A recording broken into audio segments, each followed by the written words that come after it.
afternoon, UCLH.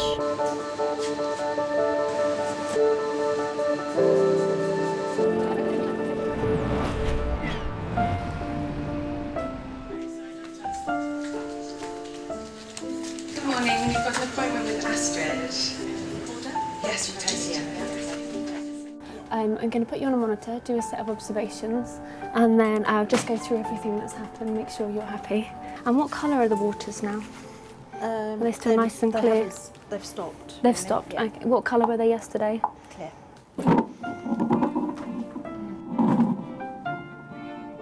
Sounds good.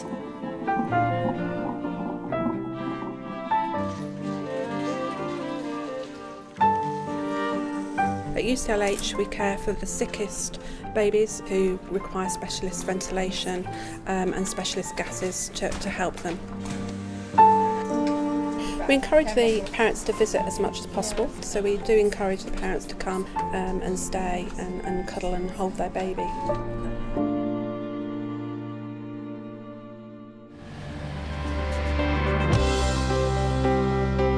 The elective surgical process here at UCH embodies two of the key core values of the Trust, which are safety and teamworking.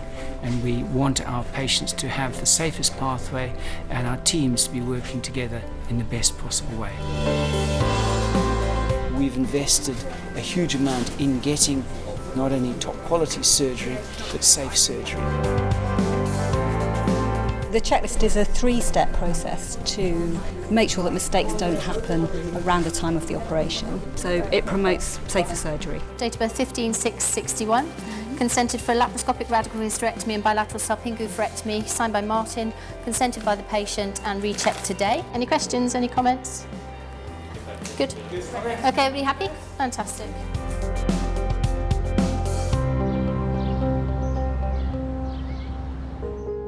Westmoreland Street officially opened in July 2015 and is accommodating services for urology patients and thoracic patients. All the clinical teams, admin and management teams are based within this building. It means that the different departments can work in a much more integrated fashion. One of the nice things about coming to Westmoreland Street as a patient is that almost everything the patient needs is all within the same building. Patients will typically go from clinic straight round to have x-rays or ultrasound perhaps. It's actually really quite straightforward for the patient. Here in urology we're innovative and we've got great examples in robotic surgery, in focal surgery for prostate cancer that allow us to tailor the ideal treatment to the needs of an individual patient. I think there is that common sense of pride in delivering a service, making it better, in looking after patients. I've been in here now for 2 weeks. The nursing staff, to my mind, are second to none. When I've been upset, the nursing and care staff here spend time with me, make sure that I'm okay. That's probably more important than anything else. My name is David Probert. I'm very proud to be the Chief Executive of UCLH. My job, I think, is to enable great people to continue to do great things. We're very proud here of our hospitals, of our focus on service, of education and research, and my job is to encourage and support staff in continuing to do that to the best of their abilities. We're looking after more people than ever before across all of our hospital bases, and that's only set to grow. And in so many fields now, we are, if not global leading, we're certainly leading in Europe and across the NHS.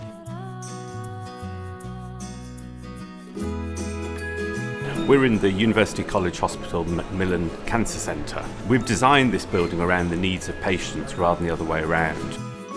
We think this is a flagship service for cancer services across the UK. The co-location of all the services the patient needs under one roof and the juxtaposition with the Institute of Cancer Research at UCL, allowing new research findings to be brought into the clinical arena as rapidly as possible, is the way forward.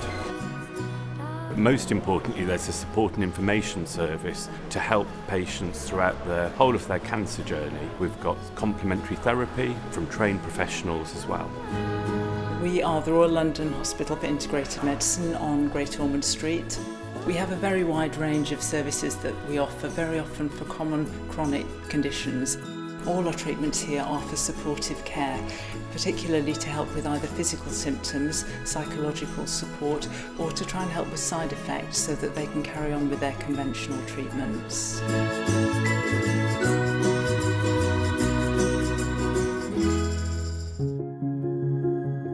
the Graftonway building is a fantastic building for the patients of North Central London and further afield. It's a 13-storey building, but a lot of it is below ground. From the bottom up, we've got the proton beam unit, one of two of the national proton beam service in the country, providing specialist radiotherapy treatment for children and adults. Then above that, we've got 8 operating theatres set up for patients who are coming in to have elective surgery. It's a fantastic place for day surgery, really efficient. On top of that, from the second floor up to the top, we've got one of Europe's largest blood cancer centres with 82 beds, supported by a 10-bed critical care unit on the first floor. We've also got an imaging centre. Patients walking in that building should expect world-class care, and they should receive world-class care. We're in a unique position. We have the Royal National Ear, Nose and Throat and Eastman Dental Hospitals together in one building. Both have the national and international reputation for providing specialist care, both for children and adults. We have different medicine specialisms. So we have the audiovestibular medicine. They deal specifically with disorders pertaining to balance and hearing problems. Oral medicine, so the medical aspects of dental diseases. And we have the allergy and the immunology department. In this building, we see a vast variety of surgical services. And the patients who we treat range from patients who have complex ear deformities and hearing problems, facial paralysis, craniofacial deformities, and also complex dental problems that can't be dealt with in the community. We also got on-site imaging, such as CT scans and MRI scans, and all these facilities help the patient journey to make it a much smoother one. The emergency department is often known as the front door to the trust, so part of our training is to be able to be responsive, to move where the flow is and where the demand is. An integral part of that is our planning for a worst case scenario, which would be a major incident. This trust has shown that it's very robust in dealing with these. We have a rising elderly population who, for the most part, do live alone and their family may be many miles away. So their needs are a lot more complex, so we have to then react to that to make sure that we discharge people with the appropriate services either in place or planned to be in place. The Institute of Sport, Exercise and Health has been set up as an Olympic legacy project. It caters both for elite athletes, but also translates that to other people involved in sport and exercise. And most importantly, it's engaged in really trying to increase physical activity and exercise for the population in order to mitigate the effects of chronic diseases and inactivity and to improve the health of the nation. I would say I'm a very enthusiastic club runner. I run every day, it's a really important part of my life. I was examined, went through my running background, my injuries, and the rehabilitation's been excellent. The last thing you want to do if you're a keen sportsman is to just stop. I think within a month I was just able to run the London Marathon. As well as the weird and wonderful parasites that people sometimes acquire in the tropics, we look after a whole range of other infections, some of which have been acquired abroad and some have even been acquired in the UK. Tuberculosis, HIV and AIDS, and a whole range of other infections. Well, I'm here because I'm getting some treatment for this disease I have called leishmaniasis, and I think I got it when I was in the Amazon. This scar is the leishmaniasis. It's not too bad. No. All the doctors are really, really friendly, and all the nurses. I'm really impressed.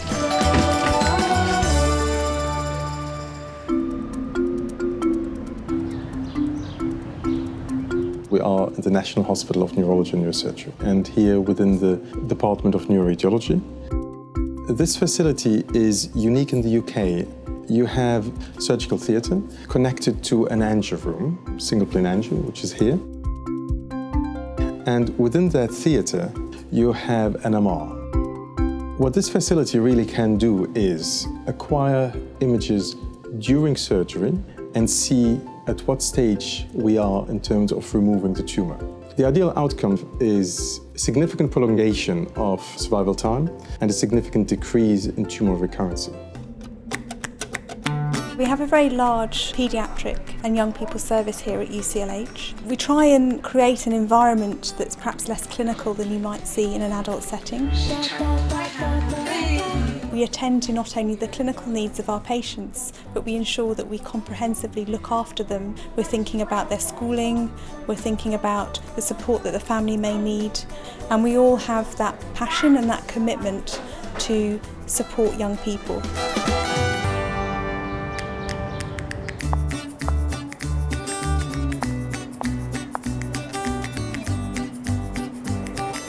I think the values underpin everything that we do at UCLH.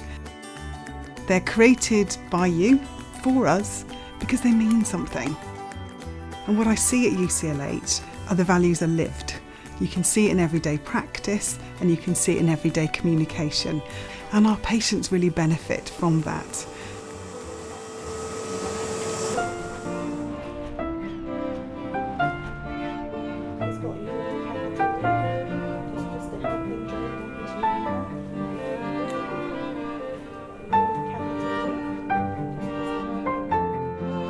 See that little yellow button?